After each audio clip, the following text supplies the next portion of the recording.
सचमुच खुदा रहम दिल है। एक बार मुल्ला नसरुद्दीन की पत्नी उससे झगड़ पड़ी।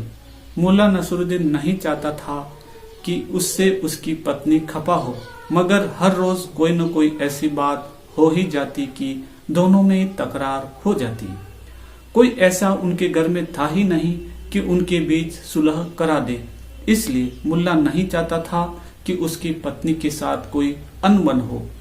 उस दिन भी तेश में आकर मुल्ला नसरुद्दीन की पत्नी ने मुल्ला को खूब खरी खोटी सुना दी।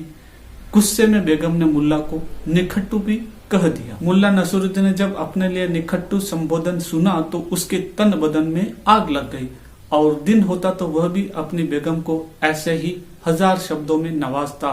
मगर अब वह समझ चुका था कि बेगम से पंगा लेने में नुकसान ही नुकसान है।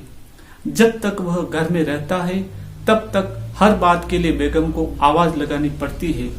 जब झगड़े के बाद दोनों के बीच मुहा फुल्ली हो जाती है तब सुलह कराने वाला कोई नहीं रहता। इसलिए अपने क्रोध की तरंग को अपने सीने में साध कर मुल्ला नसरुद्दीन ने कमरे में रखा हुआ धनुष बाण उठा लिया और पांव पटकता हुआ घर से बाहर आ गया। बार बार उसके जहन में पत्नी की धिक्कार भरी आवाज कौंध कौंध जाती और वह अपने अहाता में क्रोध से तिल मिलाता टहलने लगता। उसकी इच्छा हो रही थी कि अभी घर में घुसकर अपनी बेगम को वैसे ही 2-4 जुमले सुना दे, जिससे वो भी समझ ले कि बुरा कहने से बुरा ही सुनने को मिलता है। मगर फिर अपने पर काबू पाते हुए खुद को समझाता, इससे तो अपना ही बेड़ा गर्क होगा। अभी 2 पल बाद उसी बेगम को आवाज लगानी पड़ेगी, बेगम एक बदना पानी तो लेके आओ, या बेगम मेरी शेरवानी कहाँ है। अगर झगड़ा बढ़ा तो ऐसे छोटे छोटे कामों में भी घंटों जाया होंगे और ढंग से काम भी नहीं हो पाएगा। मगर निखट्टू संबोधन की याद आते ही उसका खून खोल उठा। क्रोध 7वें आसमान पर जा पहुंचा। बेगम अपने कमरे में पांव पटकती हुई जा चुकी थी। मुल्ला नसरुद्दीन ने तेजी से दरवाजे को बंद करने से उत्पन्न खट की आवाज सुनी थी और यह सोचकर उसका गुस्सा बेकाबू हो रहा था कि कहां तो बेगम बाहर निकलकर उसे समझाती कि गुस्सा करना ठीक नहीं है, हम 2 ही जन तो हैं परिवार में, कभी कुछ ऊंचा नीचा हो भी जाए तो बर्दाश्त करना चाहिए, यही दुनिया का दस्तूर है। और कहां बेगम गुस्सा त्यागने की बजाय आग में घी डालने का काम दरवाजा बंद करके कर रही है।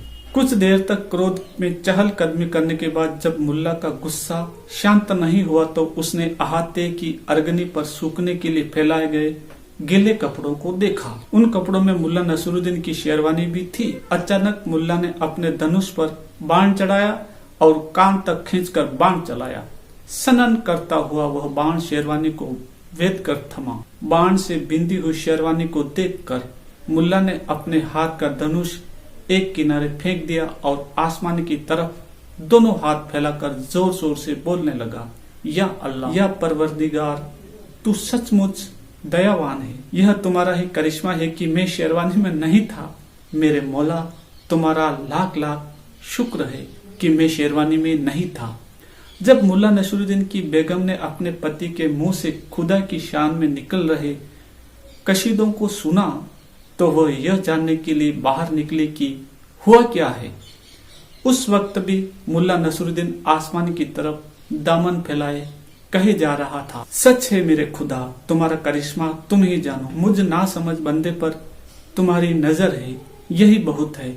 मुल्ला नसरुद्दीन की पत्नी से जब रहा नहीं गया तो उसने मुल्ला से पूछा, क्या हुआ है जी। मुल्ला नसरुद्दीन ने शेरवानी की तरफ इशारा करते हुए अपनी बेगम से कहा, खुदा का शुक्र है कि मैं शेरवानी में नहीं था। शेरवानी पर नजर जाते ही मुल्ला की पत्नी का गुस्सा जाता रहा और उसने भी आसमान की तरफ दामन फैलाकर कहा, सचमुच खुदा रहम दिल है, या खुदा मेरे शौहर की हिफाजत करना, आमीन। और वह भी मुल्ला नसरुद्दीन का हाथ थामकर उससे घर में ले गई और उसके सीने से लगकर फूट फूट कर रो पड़ी। मुल्ला ने महसूस किया कि उसकी पत्नी भी उसे बहुत प्यार करती है।